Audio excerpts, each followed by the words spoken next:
Regresando a este libro de la Biblia que nos ha gustado estudiar verso por verso, capítulo por capítulo.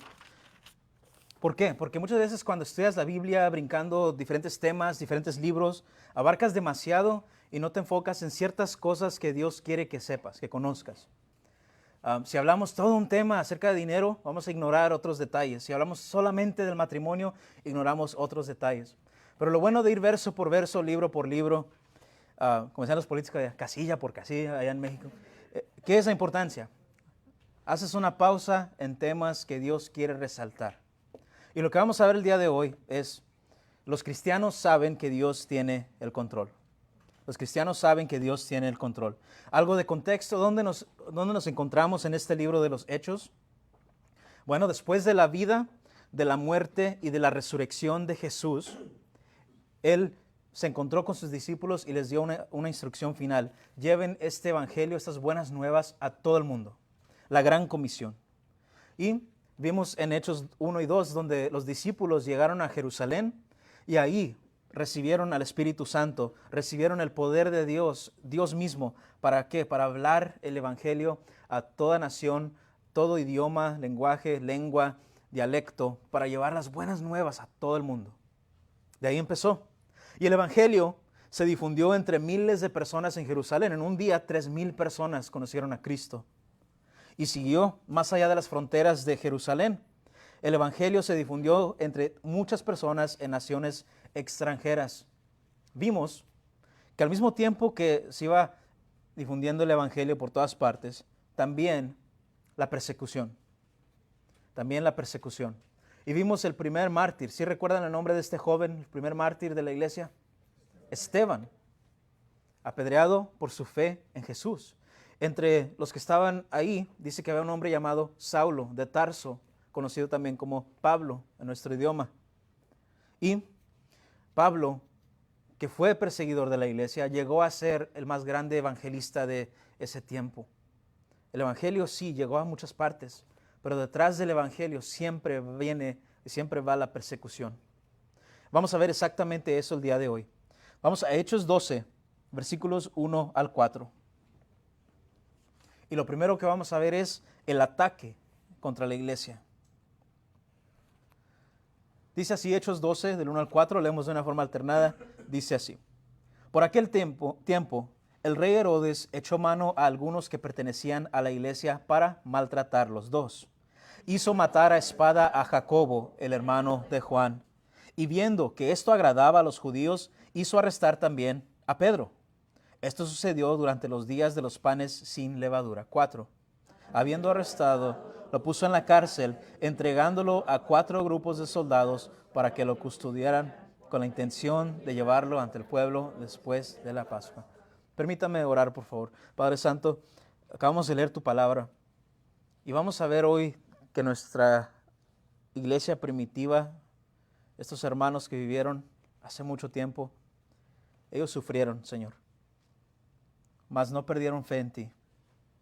Ayúdanos a entender y comprender que tú tienes el control de todas las cosas y no hay nada fuera de tu control. Ayúdanos a confiar y tener fe de que todo obra para nuestro bien, para aquellos que te amamos y hemos sido llamados de acuerdo a tu voluntad. Perdona nuestro tiempo donde nos ha fallado la fe y ayúdanos a crecer en amor por ti. Te lo pedimos en el nombre de Jesús. Amén. El ataque contra la iglesia.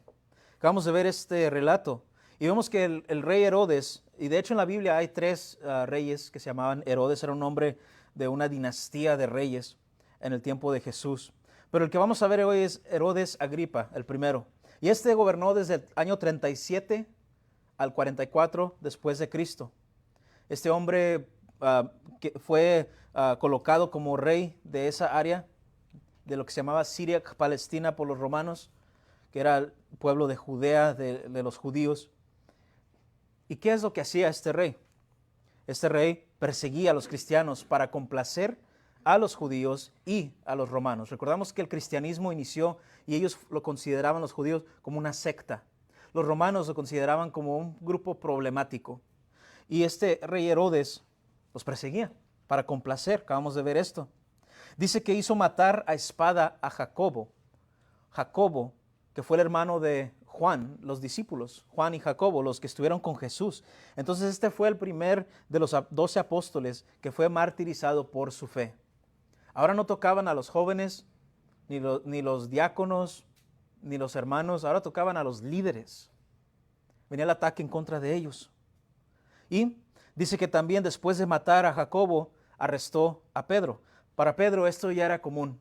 Esta ya era su tercera vez que estaba en la cárcel por su fe en Jesús. Y aún así, Pedro no dejaba de hablar de Jesús. Como mencioné al inicio, eran 3 Herodes que se ven en la Biblia. Había el primero que se llamaba Herodes el Grande, que fue el abuelo de este Herodes. Y ese primer Herodes es el que recordamos en el tiempo de Navidad, que hizo matanza de niños, que quería matar a Jesús.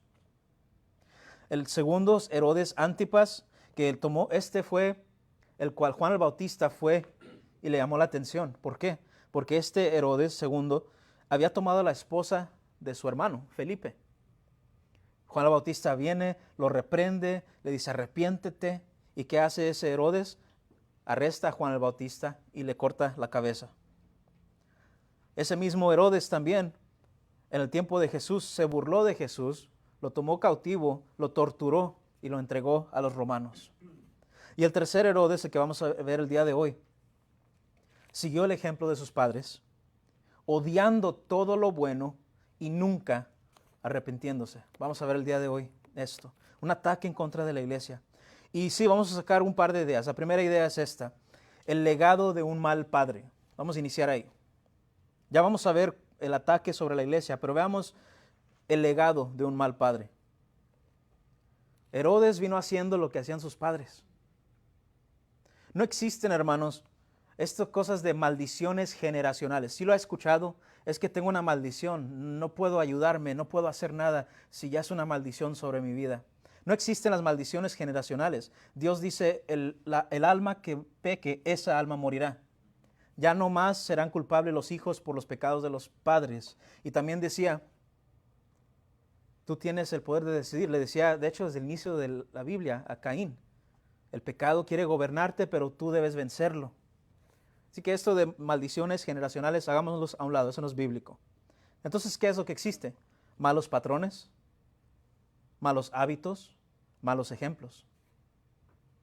Te pregunto a ti, joven, ¿cuál es la primera memoria que tienes de tu padre? He escuchado historias de jóvenes que su primera memoria de su padre es ver a su papá vomitándose por estar ebrio. He escuchado primera memoria que tengo de mi papá es que golpeaba a mi mamá. ¿Cuáles son las memorias que tienes de tu padre? ¿Qué legado te ha dejado tu padre? Si dices, yo recuerdo que mi papá oraba con mi mamá, qué bendecido, bendecida eres tú. No todos tienen esa experiencia. Este fue el legado de un mal padre. Y nos damos cuenta que los padres que no temen ni aman a Dios, crían a hijos que no temen ni aman a Dios. Lo que los padres enseñan a los hijos, eso lo van a seguir haciendo. Y solamente un corazón transformado por Dios puede cambiar ese rumbo de tu familia. Si tú quieres decir, yo no quiero ser como mi papá, yo no quiero hacer lo que hizo mi mamá, entrégale tu vida a Cristo, Él te puede hacer nueva criatura y cambiar el camino donde iba tu familia. Tú puedes ser el primero con el apellido de tu familia que haga las cosas diferente. Ese legado terrible que dejaron los Herodes. Los Herodes que ni eran judíos, eran edomitas, eran de otro pueblo, no ni judíos, ni del pueblo de Dios por carne, por genes. Hago esta pregunta, porque aquí tenemos hijos y en el futuro habrá hijos. ¿Qué clase de hijo vamos a criar en esta iglesia? ¿Qué tipo de hijos vamos a criar? Donde la Biblia sea importante, donde la iglesia tenga importancia. Sí, es bueno lo que acabamos de ver con fútbol, con los Chargers, Go Chargers, adelante. Es bueno, no es malo. Pero ¿qué va a ser la prioridad de los hijos que vamos a criar en esta iglesia? Pensando a 5, 10, 15, 20 años de este día 2023. Vamos a crear hijos que son dependientes del gobierno como lo fue Herodes. Él recibió su poder de César, aunque sabemos que el poder solamente viene de Dios. Él recibió el poder de César Y el día de hoy se están criando muchos hijos que dependen solamente del gobierno. ¿Usted sabe las estadísticas del divorcio, por ejemplo? El divorcio, 8 de 10 divorcios son iniciados por mujeres. Mujeres que destruyen su propio matrimonio con esta idea de que es que hay algo mejor para mí allá afuera. ¿Y qué hace eso? Destruye a los hijos. ¿Y qué hace eso? Mujeres que dependen de Section 8, welfare, Brownsville Housing. Un legado de malos padres. Y tal vez ni sea la culpa de los padres. Entonces, queremos criar hijos dependientes del gobierno. ¿Qué pasa cuando crías un hijo dependiente del gobierno? Va a la escuela pública para ser indoctrinado. Va a la universidad pública para seguir siendo indoctrinado. Recibe su información de medicina del gobierno y después nos damos cuenta que ni saben de lo que están hablando. O queremos criar hijos dependientes de Dios. Muy diferente. El gobierno más y más, y lo vimos en la antigüedad, lo vemos el día de hoy, quiere control y control de sus hijos. Donde ahora mismo puede ir a California sin avisarte a ti, ser menores de edad, hacerse una operación de sexo y cambiar sin decirte a ti nada.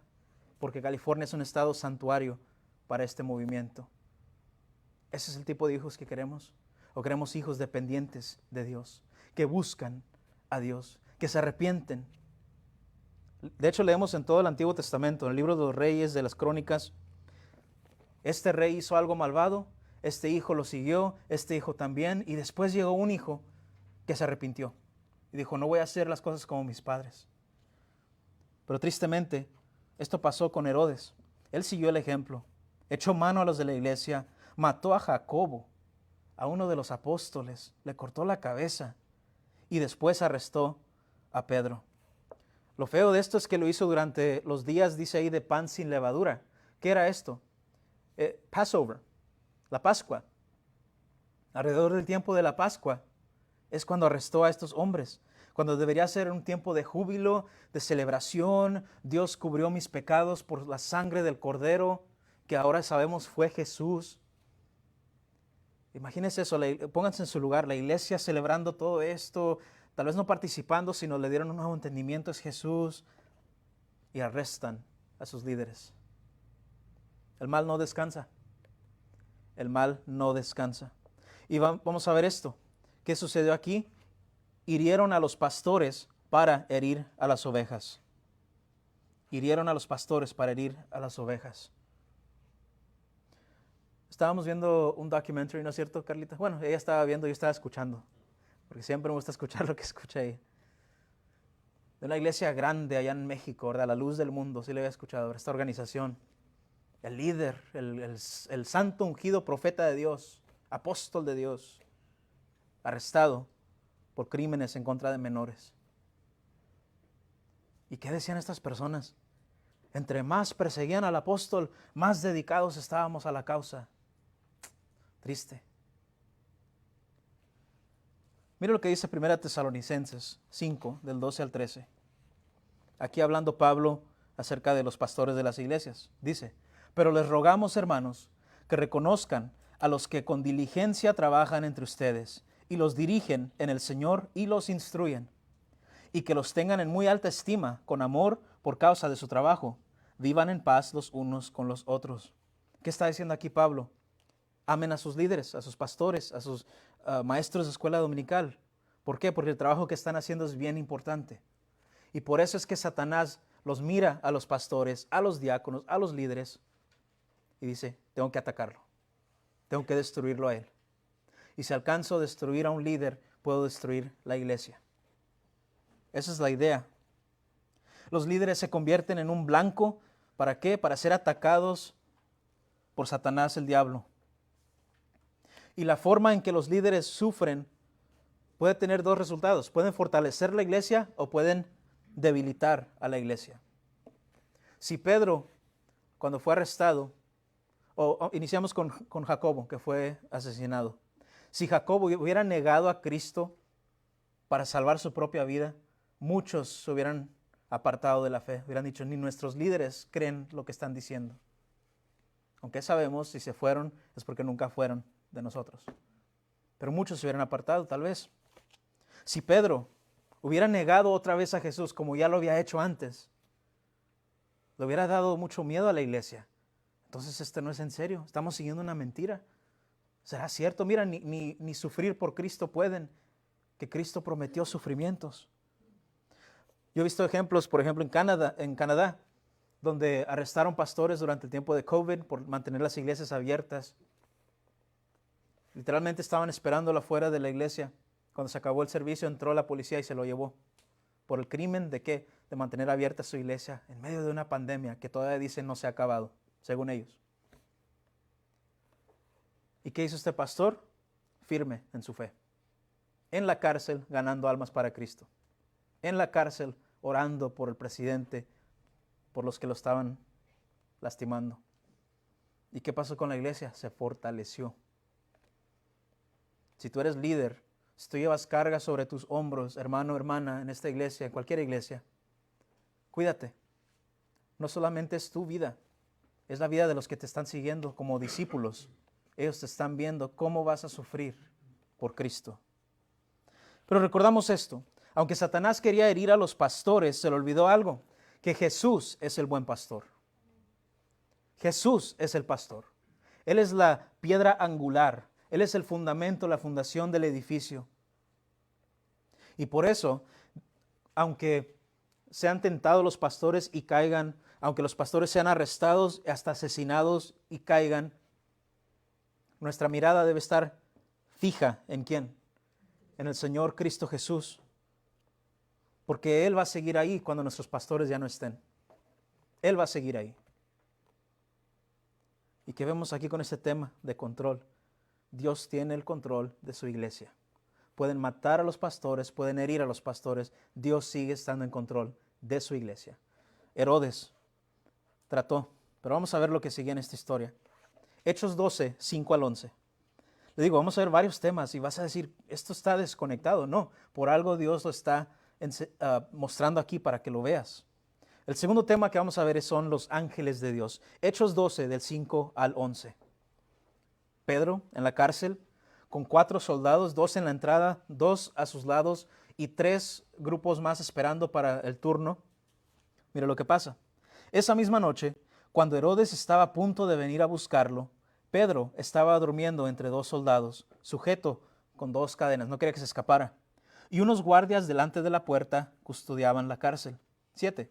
De repente se le apareció un ángel del Señor y una luz brilló en la celda. Y el ángel tocó a Pedro en el costado y lo despertó diciéndole, levántate pronto. Y las cadenas se cayeron de las manos de Pedro. Hacemos una pausa ahí. Dice, se le apareció un ángel del Señor, no el ángel del Señor. No fue Jesús, fue un ángel. Vamos a verlo en un momento. Y cuando dice ahí que le tocó el costado, en el griego no dice le tocó, le dice le pegó. Le dio una patada, un golpe para que se despertara. Detallitos así que son bien interesantes. Le dijo, levántate, pronto las cadenas se le cayeron. 8, todos juntos. Vístete y ponte las sandalias, le dijo el ángel. Así lo hizo y el ángel añadió, envuélvete en tu manto y sígueme. Y saliendo, Pedro lo seguía. Y no sabía que lo que hacía el ángel era de verdad, sino creía ver una visión. Pensaba que estaba soñando o alucinando. 10. Cuando habían pasado la primera y la segunda guardia, llegaron a la puerta de hierro que conduce a la ciudad, la cual se les abrió por sí misma. Entonces salieron y siguieron por una calle, y de repente el ángel se apartó de él. Cuando Pedro volvió en sí, dijo, ahora sé en verdad que el Señor ha enviado a su ángel y me ha rescatado de la mano de Herodes y de todo lo que esperaba el pueblo de los judíos. Un rescate milagroso. Veamos todos los hechos aquí. 1. No iba a haber un juicio justo para Pedro. Según lo tenían guardado para juzgarlo en la mañana y decidir qué iban a hacer con él. Ya estaba decidido. Así como con Jesús, su juicio de él fue falso, el juicio de Pedro iba a ser falso. Solamente le esperaba condenación y muerte a la mano de este rey malvado. Pedro fue tratado como un terrorista, el peor de los criminales. ¿Y cuál fue su crimen? Amar al Señor Jesús. Lo tenían atado, casi desnudo, con 2 soldados a cada lado y 2 en la entrada. Pero veamos este rescate. ¿Por qué fue milagroso? ¿O cómo sabemos que fue milagroso? Porque cómo ellos no escucharon el ángel, los soldados. Cómo al instante se le cayeron las cadenas. Cómo se le abrió la puerta de la celda para salir caminando. Cómo tuvo tiempo para vestirse y cubrirse. Cómo los soldados de la entrada no lo vieron. Cómo salió corriendo de la prisión y salió a la puerta de la ciudad. La puerta de la ciudad no es una puerta como las de aquí. Pesadísima. Toneladas de peso, gigantes, como un castillo con la entrada donde tienen que levantar muchos hombres la puerta de la entrada, y salió caminando Pedro por el poder de Dios. Un rescate milagroso. Vemos que Dios, teniendo el control, no permitió que Pedro muriera. ¿Qué promesa le dio Jesús a Pedro acerca de su muerte antes de regresar al cielo? ¿Qué dijo Jesús? Cuando eras joven, tú ibas donde tú querías. Cuando seas viejo, entonces iba a llegar a la vejez, te van a llevar de las manos a donde no quieres ir, y así glorificarás a Dios. ¿Con qué? Con su muerte, su crucifixión. Pedro, no era el plan de Dios que muriera ahorcado o decapitado. El plan era que muriera crucificado. Así que todavía no era tiempo. Dios todavía tiene el control aquí. ¿Qué vemos? 2 cosas. 1, que Dios nunca nos abandona.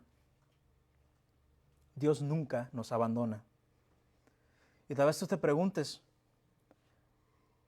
¿cómo puedes decir eso, pastor? Si yo he sufrido mucho. Si yo he vivido cosas que no le deseo ni a mi peor enemigo. Si me han abandonado, han hablado mal de mí, me ha dado enfermedad que nadie me puede sanar. ¿Cómo puedes decir que Dios nunca me abandona? Porque Dios nos permite soportar sufrimiento por su causa. Acabamos de ver esto con los varones de BSM, los del ministerio en la universidad, en Gálatas, que decía en otro lado Pablo, me es necesario llenar y completar los sufrimientos de Cristo en mi cuerpo. Un verso bien difícil de comprender si somos cristianos light. Dice a Pablo, me es necesario sufrir por Cristo. Dios nos permite sufrir por su nombre. Incluso Jesucristo mismo sufrió por el nombre de Dios. Pero, ¿por qué decimos que no nos abandona? Porque en medio del sufrimiento, Él siempre está ahí para consolarnos y para cuidarnos. Siempre está ahí. Y tu vida no me deja mentir. Que cuando has estado en lo más bajo, peligroso, doloroso de tu vida, Dios ha estado ahí. Dices, no lo veo, no lo escucho. ¿Has tenido paz que sobrepasa todo entendimiento? Dios ha estado contigo. ¿Han llegado hermanos que te aman en Cristo para fortalecerte? Dios ha estado contigo.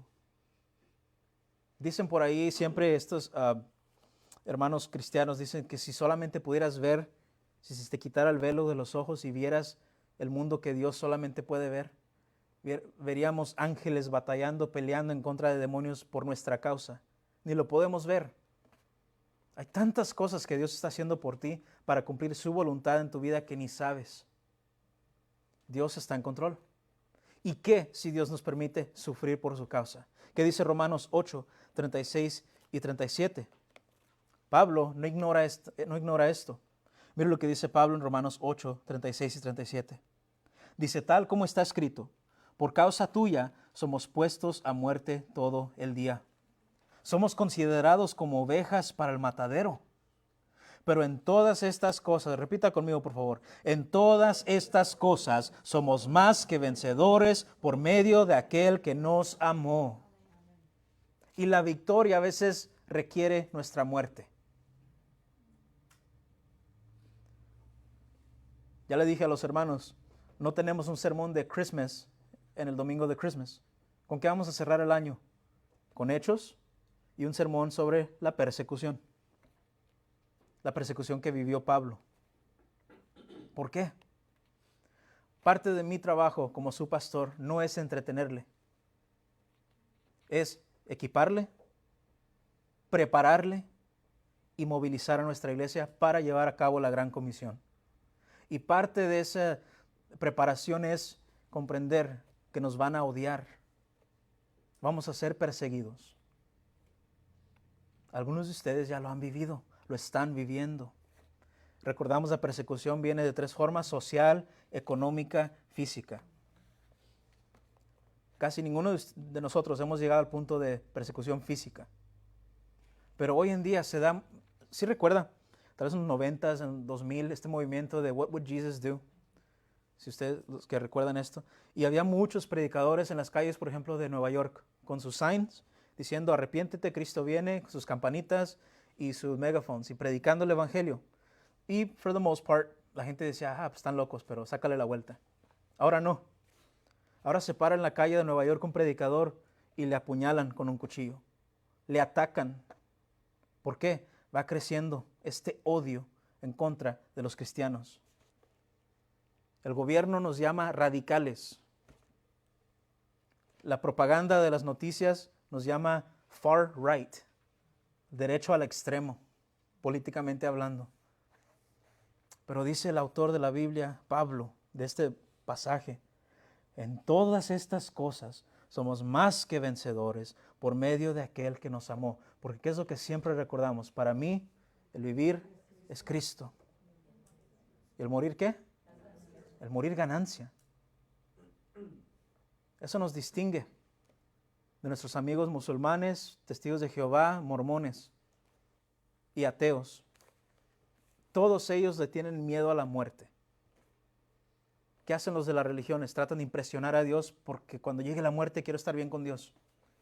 Los ateos dicen que no le tienen miedo a la muerte, pero hay un terror en el corazón del ateo, del no saber qué está más allá. Pero el cristiano, no le tememos a la muerte. ¿Por qué? Cristo ya venció la muerte. ¿Y qué nos espera del otro lado? Nuestro Dios. Dice que precioso es ante Dios la muerte de sus santos. Dios ama a sus hijos y los recibe en gloria. ¿Y qué aprendemos aquí? Dios tiene control de nuestras vidas. No vas a morir hasta que Dios permita que te mueras. Ni un día más, ni un día menos. Puedes tomar todas las vitaminas, ir al gimnasio y si Dios dice hasta aquí, hasta aquí. Puedes decir, no me voy a cuidar tanto y tal vez deberías cuidarte. Pero si Dios dice hasta aquí, hasta aquí. Dios tiene el control. Eso debe darte paz. ¿Qué más vemos aquí en este rescate milagroso? Vimos que un ángel enviado por Dios entró a la celda con luz brillante que golpeó a Pedro en el costado para despertarle y le dijo, levántate, vámonos. Entonces hablemos de eso, ángeles. Hablemos de lo que son, lo que no son y lo que hacen los ángeles. Esta es una doctrina llamada angeleología, la doctrina acerca de los ángeles. Y brevemente, los ángeles, la palabra es angelus en griego, que significa mensajero, son siervos poderosos de Dios. Espíritus, no los vemos. Pero de vez en cuando en la Biblia, Dios envía ángeles en la forma de seres humanos. En el Nuevo Testamento también se aparecen los ángeles. Conocemos a 3 por su nombre, Miguel, Gabriel y Satanás, diabolos, el diablo, Lucifer. Pero hay millares de ángeles que ni hemos conocido ni vamos a ver hasta que estemos con Dios. Pero ellos son simplemente esto, siervos poderosos, espíritus que sirven a Dios. Hay otra categoría de ángeles llamados demonios. En el griego es diabolos, que significa enemigo. Y estos son ángeles que se rebelaron en contra de Dios, siguieron a Satanás. ¿Cuántos ángeles, si usted recuerda la cifra, cuántos ángeles siguieron a Satanás? Una tercera parte de los millares de ángeles siguieron a Satanás en su rebelión. Y ellos se oponen a todo lo que es de Dios, incluyendo a los cristianos. Los ángeles solamente sirven a Dios y sirven a los humanos. Dice, no comprendo esto, vamos a verlo en un momento. Sirven a los humanos según la voluntad de Dios, así que no deberíamos estar orando a los ángeles. Esto de hacerle oración, hacerle culto a los ángeles no es correcto. De hecho, en Apocalipsis, Juan el autor de Apocalipsis, dice que vio a un ángel, dice que caía a sus pies para adorar a un ángel. Se le fue la onda en ese momento. ¿Y qué le dice el ángel? No me adores a mí, yo solamente soy un esclavo como tú. Adoremos a Dios. Pero mire lo que dice Hebreos 1, 7 y luego el 14 acerca de los ángeles. Dice, de los ángeles dice Dios, el que hace a sus ángeles espíritus y a sus ministros llama de fuego. Vimos ángeles en el Antiguo Testamento visibles como fuego, como hombres que servían a Dios y hablaban por Dios. 14, mire lo que dice. ¿No son todos ellos espíritus ministradores enviados para servir por causa de quién? De los que heredarán la salvación. Los ángeles Dios los usa para ministrar a humanos, para servir a humanos en la voluntad de Dios. Y algún día dice que cuando regrese Jesús y estaremos con Él en el aire, dice que los ángeles juntarán a todos los cristianos del mundo para estar con Él en el aire y siempre estar con el Señor. Ellos sirven. Y aquí sirvieron a Pedro de esta forma, liberándolo de la cárcel. Que vemos aquí, Dios tiene control sobre los ángeles. Tenemos una idea falsa de Satanás. Pensamos que está Dios bueno y Dios malo. Dios, Padre, Hijo y Espíritu, y Satanás no están ni en el mismo nivel. Los ángeles son creados por Dios. Y los ángeles que se han revelado, demonios, dice que ellos tienen su lugar en el infierno. Para ellos fue preparado el infierno, no para humanos, hasta que nosotros decidimos seguirlos al infierno. Seguimos en Hechos 12, 17. Le digo, de aquí sale tanta información. Pero el tema grande, Dios tiene el control sobre los ángeles. Si usted le tiene miedo a Satanás, el diablo, tengamos un entendimiento de esto, de que, como dijo un gran predicador, Satanás es como un perro con una correa, que Dios solamente le permite hasta donde Él quiere que vaya. ¿Es poderoso? Sí. ¿Debemos ponernos a dialogar, a platicar con el diablo? No. Literalmente Satanás te está atacando a ti. Probablemente no. Él es limitado, no es Dios. Solamente puede estar en un lugar a la vez. Probablemente no sea Satanás el diablo que te esté molestando. Él probablemente está molestando a John MacArthur, a estos hombres que están teniendo gran influencia en el mundo. Pero vemos esto también. Dios escucha nuestras oraciones. Hechos 12, 12 al 17. ¿Qué estaba pasando mientras Pedro estaba en la cárcel? Mientras Pedro fue librado de la cárcel. Hechos 12, 12 al 17. Al darse cuenta de esto, Pedro, fue a la casa de María, la madre de Juan, llamado también Marcos, donde muchos estaban reunidos. ¿Y qué hacían? Oraban. No dejemos estos miércoles de oración. No dejemos estos miércoles de oración. ¿Qué hacía la iglesia mientras Pedro estaba en la cárcel? Ellos oraban por su pastor. 13. Cuando llamó a la puerta de la entrada, una sirvienta llamada Rode salió a ver quién era. 14. Al reconocer la voz de Pedro, de alegría, no abrió la puerta, sino que corrió adentro y anunció que Pedro estaba a la puerta. Qué muchacha tan... ¿qué palabra podemos usar ahí? ¿Ocurrente? Vamos a usar esa palabra, ocurrente. Están orando, Señor, libra a nuestro pastor, ayuda a Pedro, por favor. Rode, ya salí. Ah, qué padre, déjame les digo. No, déjame entrar. Dice que estaba tocando la puerta. Al reconocer la voz de Pedro, de alegría no la abrió, sino que corrió adentro y anunció que Pedro estaba a la puerta. ¿Y qué le dicen siempre a las jovencitas que no saben de lo que están hablando? Versículo 15, ¿qué dicen? Estás loca, le decían a Rode, pobrecita. Le dijeron ellos, pero ella insistía en que así era. Y ellos decían, es su ángel. Vamos a hablar de eso, de esa teología incorrecta que tenían ellos. 16. Pero Pedro continuaba llamando, Rode, ábreme. Orabas, aquí estoy. Rode. Pedro continuaba llamando. Y cuando ellos abrieron, lo vieron y ¿qué pasó? Se asombraron. Milagros de Dios. Y haciendo señal con la mano para que guardaran silencio, les contó cómo el Señor lo había sacado de la cárcel y les dijo, informen de estas cosas a Jacobo y a los hermanos. Entonces salió y se fue a otro lugar. Pero pastor, Jacobo no lo acaban de matar. Este era otro Jacobo, conocido mejor como Santiago, el medio hermano de Jesús. A pesar de la situación imposible, la iglesia oraba por Pedro. No sabemos lo que oraron ellos. No se nos dice. Tal vez oraron, Señor, líbralo, libéralo.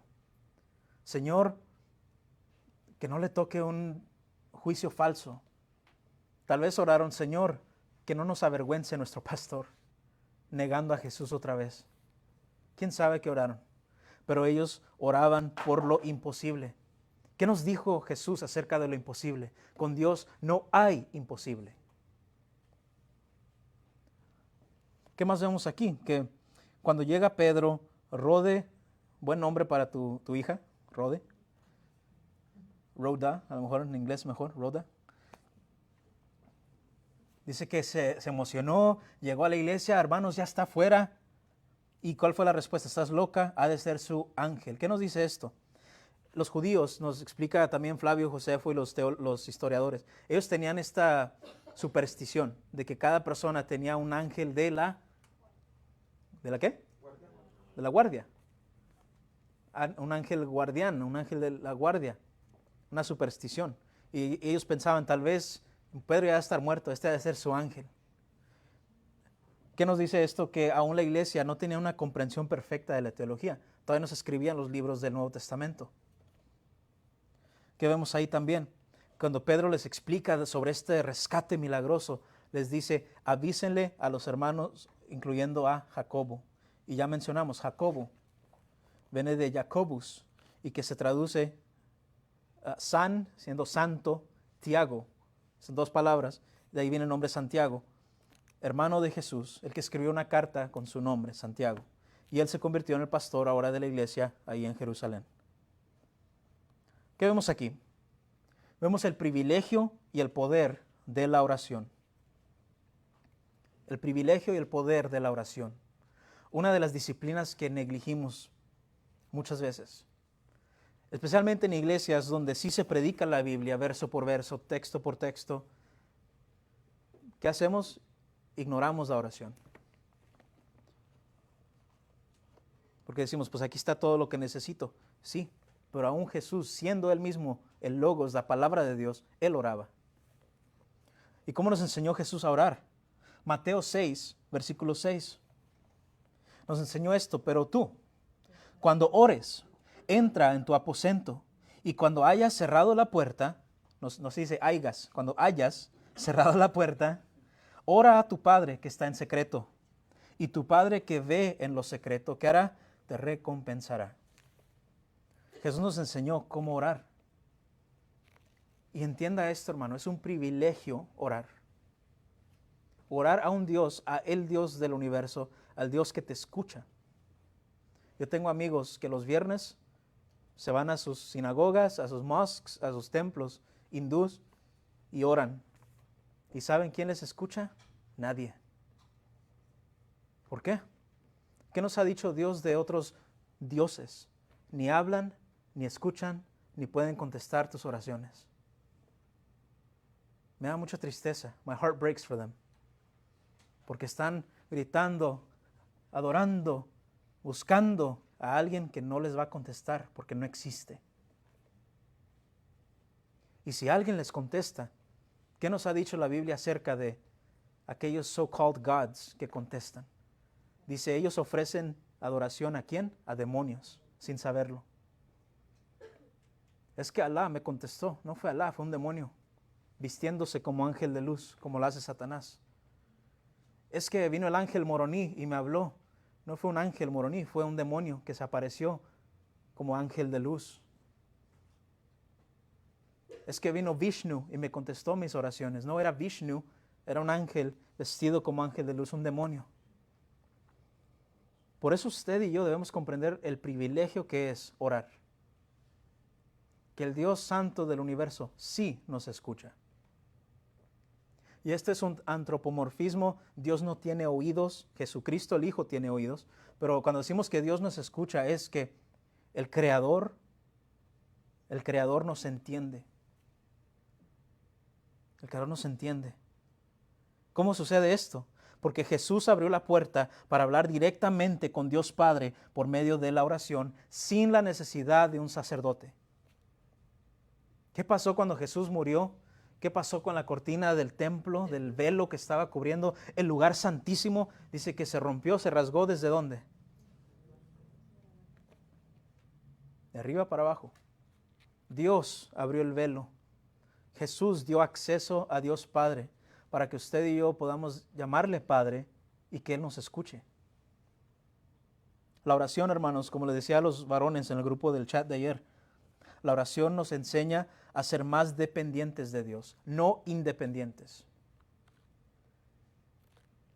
Un hombre que antes de tomar una decisión busca a Dios es un hombre sabio. Una mujer que antes de entregar su corazón a un hombre, se lo entrega a Dios primero y le dice, Padre, ¿a quién se lo vas a entregar tú? Es una mujer sabia. La oración nos enseña a ser más dependientes. Jesús constantemente oraba a Dios Padre. Y a veces se nos quita el velo para poder ver lo que decía Jesús a su Padre. Lo vimos el miércoles pasado. Decía, Padre, dame la misma gloria que tenía contigo desde antes de la creación del mundo. Decía, Padre, que ellos sean uno con nosotros, así como tú y yo somos uno. Padre, ya has glorificado a tu Hijo, hazlo una vez más. Lindas oraciones. ¿Y qué aprendemos con el poder de la oración? Que la oración nos cambia a nosotros. No cambiamos a Dios. No cambiamos su voluntad de Dios. Él sigue en control. Pero lo que hace es nos cambia a nosotros. Es que yo sé, estoy seguro, era por de que este es el negocio que tengo que hacer. Y yo sé que significa, como decimos aquí, transear a varias personas, pero mira, el que no tranza, amén. Ay, hermanos, ¿cómo se saben esos versículos? Y entre más busco a Dios, me doy cuenta, no vengo a transear a nadie, tengo que honrar a Dios, tengo que trabajar, tengo que honrarle a Él, aunque nadie me esté viendo. La oración te cambia a ti. ¿Por qué no he recibido? Si Él prometió, si tú me pides, te voy a dar exactamente lo que me pides, porque no dijo eso. Dijo, si pides conforme a mi voluntad. Cuando dice si pides en mi nombre, significa si pides de acuerdo a lo que yo quiero, a la autoridad que yo doy, la voluntad que yo tengo, dice el Señor Jesús. Es un privilegio la oración. Y de hecho nos dice en otro libro de la Biblia que la oración es poderosa. Que con la oración, un hombre en el Antiguo Testamento le pidió a Dios que se detenga el sol para seguir esta guerra y ganar la victoria. Y dice que fue la única vez en la historia y jamás se volvió a suceder que Dios le hizo caso a un hombre en su oración. Pero como Dios, fue una instancia específica donde Dios escuchó a un hombre y dice que se detuvo el sol para que siguiera la guerra. ¿Cómo pasó? No lo sé. Por eso se llaman milagros, no martes, no pasa cada semana, es de una vez sucedió. Poderosa. Ellos oraban por su pastor, oraban que Dios le librara y Dios cumplió de su manera. Y bien, cerramos con esto. Dios tiene el control. Hechos 12, 18 al 25. Porque tal vez te preguntes, ¿cómo Dios puede permitir que este Herodes, este hombre blasfemo, perverso, asesino, siga haciendo cosas malas en contra de Dios? ¿Cómo? ¿Cómo es posible que Dios permita eso? Bien, Dios tiene el control. Vamos a ver el fin de Herodes. Dice, cuando se hizo de día, hubo un alboroto, no pequeño, entre los soldados sobre qué habría sido de Pedro. Despiertan todos y viene el rey Herodes a buscar a Pedro y ya no está. Herodes, después de buscarlo y no encontrarlo, interrogó a los guardias y ordenó que los llevaran ¿para qué? Para matarlos. En la antigüedad, si tú estabas encargado del prisionero y se te pierde, lo que le iban a hacer a él, te lo hacen a ti. Entonces, ¿qué le iban a hacer a Pedro? Iban a matarlo. ¿Qué le hicieron a ellos? Los mataron a estos soldados. Después de esto, Herodes descendió de Judea a Cesarea y se quedó allí por un tiempo. Entonces ya pasaron muchos meses. Herodes estaba muy enojado. Ahora la Biblia hace una pausa en lo espiritual y nos da un poco de historia. Herodes estaba muy enojado con los de Tiro y de Sidón, pero ellos de común acuerdo se presentaron ante él y habiéndose ganado a Blasto, camarero del rey, pedían paz, pues su región era abastecida con el territorio del rey. Pausa aquí. ¿Qué está pasando? Cosas políticas. Herodes, encargado de cierto reino, a estas ciudades de Tiro y de Sidón les daba dinero, les daba protección, cosas de políticas.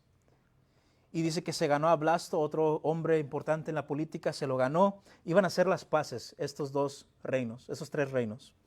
Bien, 21. El día señalado, Herodes, vestido con ropa real, y un historiador nos dice que él se vestía no de púrpura como rey, se vestía de plata, silver. Se creía un dios este hombre. Se vestía con ropa real, se sentó en la tribuna y comenzó a hablarles. ¿A quién? A todos los políticos que estaban ahí. Ya conoce esto, ¿verdad? Ahí viene el político, ahí viene AMLO. Mi abuelito AMLO, ese sí es de los míos. Y hace su speech y empieza a hablar. Viene aquí Donald Trump también y todos los Republicans. Este sí es el mero bueno. Y así pasaba con Herodes. Dice que se sentó en la tribuna y comenzó a hablarles, 22. Y la gente gritaba, voz de un Dios y no de un hombre es esta. Decía, este no es cualquier hombre, este es un Dios. Al instante, un ángel del Señor lo hirió. ¿Por qué?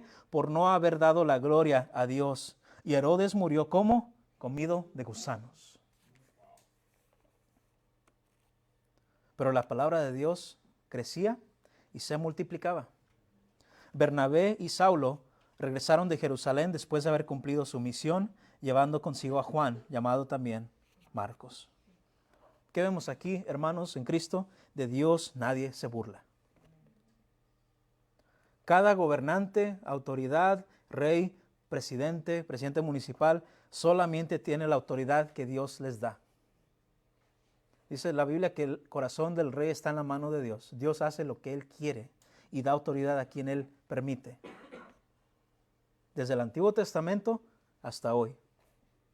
¿Qué decía Dios del malvado rey Nabucodonosor? Este es mi siervo. Lo voy a usar para castigar a los judíos. Cosas pesadas. Quiero hacer una pausa aquí.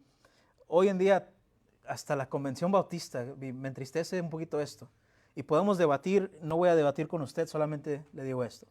Hasta la Convención Bautista dice, apoyemos plenamente a Israel. Declaraciones nada más así. Yo no me quiero meter en cosas de política, no voy a debatir con nadie. Pero yo veo personas que mueren de ambos lados. Yo veo personas que Cristo ama de ambos lados. Y para que un cristiano se ponga a debatir política, Israel, Palestina, judío, musulmán, ¿qué le importa a Dios el alma de esa persona? ¿Qué deberíamos hacer? Orar por esas personas, que conozcan a Cristo de ambos lados.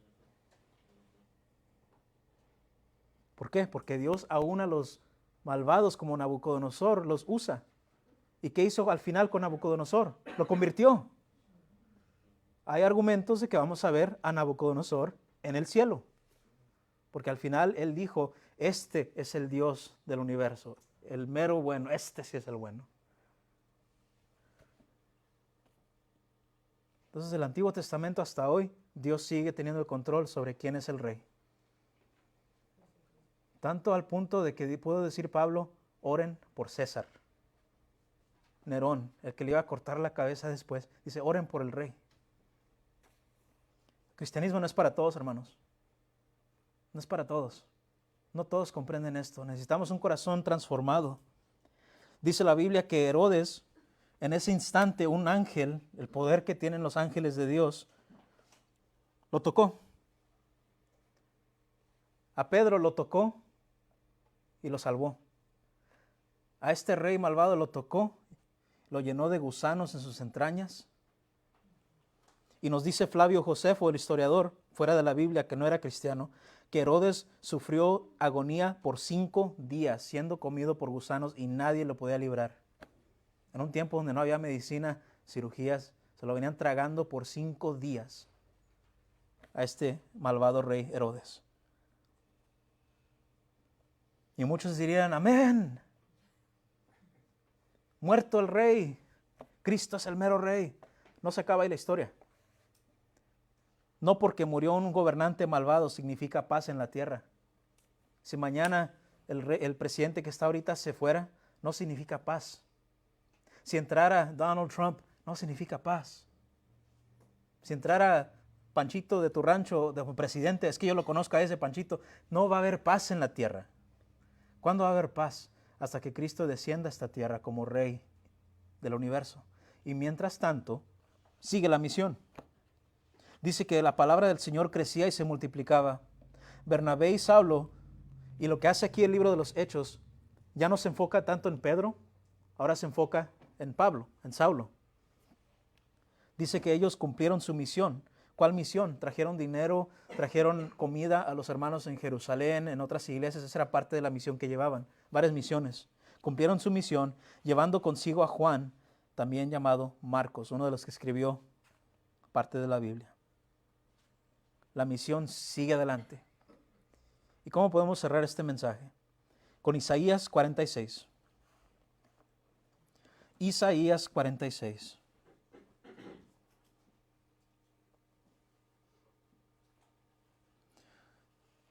Isaías 46, del 9 al 10.